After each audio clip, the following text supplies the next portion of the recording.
নমস্কাৰ সকলোকে ডিজি ইনফো আসাম চেনেললৈ পুনৰবাৰ স্বাগতম জনালোঁ। আপোনালোকে যদি চৰকাৰী ঘৰৰ কাৰণে বাট চাই আছিলে যে আমি চৰকাৰী ঘৰ কেতিয়া লাভ কৰিম, যদি আপোনালোকৰ চৰকাৰী ঘৰ আছে তেতিয়াহ'লে আপোনালোকৰ কাৰণে ইতিমধ্যে ভাল খবৰ যে আপোনালোকে যিটো অপেক্ষা কৰি আছিলে যে আমি চৰকাৰী ঘৰ কেতিয়া লাভ কৰিম, আপোনালোকে এতিয়া কিন্তু চৰকাৰী ঘৰ লাভ কৰিব। তাৰ লগতে আপোনালোকৰ যদি আজিলৈকে কোনো চৰকাৰী ঘৰ পোৱা নাই, যে PM আৱাস প্লাছেই হওক বা অন্যান্য যি চৰকাৰী ঘৰ দিছিল সেই ঘৰ যদি আপোনালোকে লাভ কৰা নাই, কিন্তু আপোনালোকে নতুনকৈ হ'লেও আপোনালোকে কিন্তু চৰকাৰী ঘৰ আপোনালোকে আবেদন কৰিব পাৰিব। তাৰ কাৰণে ইতিমধ্যে চৰকাৰে এটা ঘোষণা কৰিছে যে আপোনালোকে পঞ্চায়তত গৈ আপোনালোকে সেই ফৰ্মখিনি আপোনালোকে বা ডকুমেণ্টছখিনি আপোনালোকে ছাবমিট কৰিব লাগিব যদি আপোনালোকে চৰকাৰী ঘৰ লাভ কৰা নাই। গতিকে তাৰ লগতে আৰু কি কথা উল্লেখ কৰিছে, আপোনালোকে কি কৰিব লাগিব আপোনালোকে চৰকাৰী ঘৰ লাভ কৰিবলৈ হ'লে আপোনালোকে সম্পূৰ্ণ ডিটেইলছ আপোনালোকে জনাম। গতিকে অকল ৰিকুৱেষ্ট থাকিল আপোনালোকে ভিডিঅ'টো সম্পূৰ্ণকৈ চাব, আৰু যদি আপোনালোকে নতুনকৈ চাই আছে তেতিয়াহ'লে চেনেলটো ছাবস্ক্ৰাইব কৰি ভিডিঅ'টো লাইক আৰু শ্বেয়াৰ কৰি দিব। ইতিমধ্যে চাওক, যদি আপোনালোকে চৰকাৰী ঘৰৰ লিষ্টত ইতিমধ্যে আপোনাৰ নাম আছিলে আৰু আপোনালোকৰ যদি ভেৰিফাই হৈ গৈছিলে তেতিয়াহ'লে আপোনালোকে এতিয়া এগ্ৰিমেণ্ট কৰিব লাগিব। কাৰণ ইতিমধ্যে চৰকাৰে ঘোষণা কৰিছে যিমান চৰকাৰী ঘৰ আছে, যিসকলে চৰকাৰী ঘৰ পোৱা নাছিলে সকলোকে চৰকাৰী ঘৰ ইতিমধ্যে এইকেইদিনৰ ভিতৰতে প্ৰদান কৰিব। কাৰণ আপোনালোকৰ চাওক, ঘৰে ঘৰে গৈ যিটো ভেৰিফিকেশ্যন কৰিছিলে বা আপোনালোকৰ যিটো জিঅ'টেগ কৰাই হৈছিলে সেই ঘৰসমূহ যদি আপোনালোকে লাভ কৰা নাই, এতিয়া কিন্তু আপোনালোকে সেই ঘৰ 100% আপোনালোকে লাভ কৰিব। তাৰ কাৰণে ইতিমধ্যে এগ্ৰিমেণ্ট আহি গৈছে, আপোনালোকে এগ্ৰিমেণ্ট কৰিব লাগিব। আৰু এইটো এগ্ৰিমেণ্টত কি আছে সেইখিনিও আপোনালোকক জনাম। তাৰ লগতে আপোনালোকৰ জীৱিকা সখী বাইদেউসকলে যদি ঘৰে ঘৰে গৈছিলে, ঘৰে ঘৰে গৈ আপোনালোকৰ যিখিনি ভেৰিফিকেশ্যন কৰিছিলে বা যিখিনি জিঅ'টেগ কৰিছিলে সেইখিনিও ঘৰ পাব। কিন্তু ইয়াৰ ভিতৰত ইতিমধ্যে ৰঞ্জিত দাস ডাঙৰীয়া এটা ডাঙৰ ঘোষণা কৰিছে যে আপোনালোকৰ ইয়াত যদি কিবা দুৰ্নীতি হৈছে তেতিয়াহ'লে তেওঁলোকৰ কাৰণে এটা ডাঙৰ মহা বিপদ আহি আছে, তেওঁলোকৰ এটা ডাঙৰ সমস্যা হ'ব।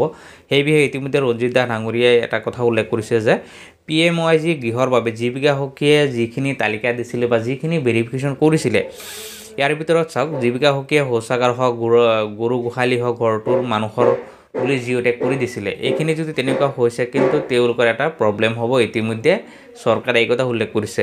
সেইবাবে চাওক, জীৱিকা সখীয়ে ইতিমধ্যে গোটেই অসমত প্ৰায় 43 লাখ, প্ৰায় 43 লাখ ইতিমধ্যে হিতাধিকাৰীৰ তালিকা ইতিমধ্যে চৰকাৰক দিছিলে। এতিয়া সেইসমূহ তালিকা বা সেই মানুহসমূহ অৰিজিনেলতে তেওঁলোকে চৰকাৰী ঘৰৰ যোগ্য হয়নে নহয়, তাৰ কাৰণে চাওক ইতিমধ্যে গাঁও সভা পাতি পঞ্চায়তৰ সভাপতি আৰু যি ছেক্ৰেটাৰী আছে বা যিজন সচিব আছে তেওঁলোকে কিন্তু যিসকল যিসকলৰ অৰিজিনেলতে সঁচা ঘৰ তেওঁলোকক পোৱাৰ যোগ্য, তেওঁলোকক ইতিমধ্যে তালিকা বাছনি কৰিব এইকেইদিনৰ ভিতৰতে। যদি আপোনালোকে তেনেকুৱা যদি জিঅ'টেগ কৰিছিলে জীৱিকা সখীয়ে, যদি আপোনালোকৰ যোগ্য হয় তেতিয়াহ'লে আপোনালোকে 100% আপোনালোকে ঘৰ পাব। গতিকে গাঁও পঞ্চায়তৰ সভাপতি হওক বা সচিবেই হওক, তেওঁলোকে ইতিমধ্যে ভেৰিফিকেশ্যন কৰিব আপোনালোকৰ ঘৰে ঘৰে গৈ, আৰু ঘৰে ঘৰে গৈ ভেৰিফিকেশ্যন কৰাৰ পিছতহে আপোনালোকে সেই ঘৰখিনি লাভ কৰিব।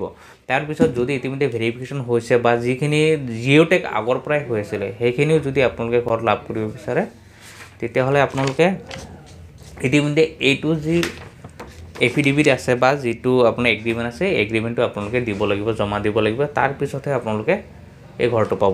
ইয়াত চাওক উল্লেখ কৰা হৈ আছে নিজৰ নাম, দেউতা বা স্বামীৰ নাম, তাৰ লগতে গাঁও, ডাকঘৰ, তাৰপিছত আপোনালোকৰ পঞ্চায়ত আৰু যিটো আপোনাৰ খণ্ড আছে সেই খণ্ডৰ নাম ইয়াত উল্লেখ কৰিব লাগিব। তাৰপিছত ইয়াত উল্লেখ কৰা হৈছে যে চৰকাৰী ঘৰে যে PMYG হওক বা অন্যান্য যিকোনো ঘৰ আপোনালোকে কোনো ধৰণৰ ঘৰ পোৱা নাই বুলি ইতিমধ্যে ইয়াত উল্লেখ কৰা আছে, আৰু আপোনালোকে এইখিনি সকলোখিনি দিব লাগিব। তাৰ লগতে লিখা আছে যে মই দৰিদ্ৰ সীমাৰেখাৰ তলত হওঁ, সেইটো কিন্তু আপোনালোকে ইয়াত উল্লেখ কৰিব লাগিব। বা আজিলৈকে কোনো চৰকাৰী ঘৰ পোৱা নাই বুলি বা মোৰ কোনো পকী ঘৰ নাই বুলি আপোনালোকে এই এফিডেভিটত বা যিটো স্বীকাৰোক্তি আছে আপোনালোকে এইটোত উল্লেখ কৰি দিব লাগিব।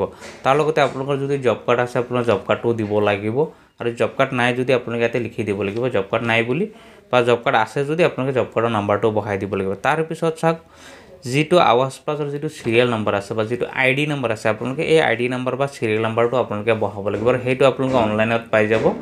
বা আপোনাৰ যিটো লিষ্ট আছে গাঁও পঞ্চায়তৰ সচিব হওক বা পঞ্চায়তৰ সভাপতি হওক বা মেম্বাৰসকল আছে তেওঁলোকৰ হাতত লিষ্ট আছে, আপোনালোকে তেওঁলোকৰ পৰা লৈ হ'লেও আপোনালোকে ইয়াতে বহাই দিব লাগিব বা তেওঁলোকে নিজে সেইবিলাক বহাই দিব। তাৰপিছত ইয়াত আকৌ উল্লেখ কৰিব লাগিব যে আৱাস প্লাছ হওক বা অন্যান্য কোনো চৰকাৰী ঘৰ পোৱা নাই বা যিখিনি নিয়ম নীতি আছে মই সম্পূৰ্ণখিনি মানিম। তাৰ লগতে আপোনালোকে চহী দিব লাগিব, তাৰ লগতে আপোনাৰ ফটো একপি দিব লাগিব। দি পেলাই আপোনালোকে পঞ্চায়তৰ সচিব হওক বা পঞ্চায়তৰ সভাপতি হওক বা পঞ্চায়তৰ যিসকল মেম্বাৰ আছে তেওঁলোকৰ হাতত আপোনালোকে এই এগ্ৰিমেণ্ট কপিটো আপোনালোকে বা স্বীকাৰোক্তিটো আপোনালোকে জমা দিব লাগিব। তাৰপিছত আপোনালোকে 100% যিটো চৰকাৰী ঘৰ এতিয়ালৈকে দিয়া হোৱা নাই সেইখিনি ইতিমধ্যে আপোনালোকক সেইখিনি ঘৰ প্ৰদান কৰিব। গতিকে আপোনালোকে ঘৰৰ ক্ষেত্ৰত যদি আপোনালোকে প্ৰব্লেম পায় তেতিয়াহ'লে আপোনালোকে ভিডিঅ'ত কমেণ্ট কৰিব, মই বাকী আপোনালোকে সেইখিনি ছল্ভ কৰিবলৈ যত্ন কৰিম। ধন্যবাদ।